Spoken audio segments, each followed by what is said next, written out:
こんにちは。いらっしゃいませ。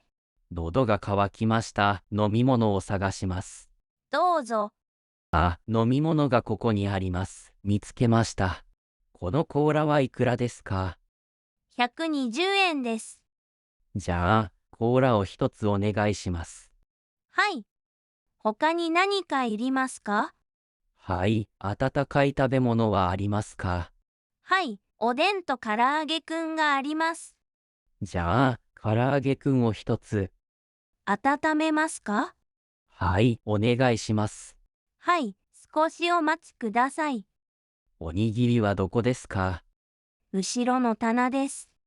ありました。鮭のおにぎりを取ります。はい。おにぎり一つですね。お箸はいりますか？はい、一つください。では、お会計します。はい、どうぞ。コーラ120円。唐揚げくん200円。おにぎり150円。全部で470円です。500円どうぞ。お釣りは30円です。ありがとうございます。レジ袋入りますか？いいえ、大丈夫です。ありがとうございました。またお越しください。ありがとうございます。見てくれてありがとうございました。毎日の練習が一番大事です。では、また次のレッスンで会いましょう。またね。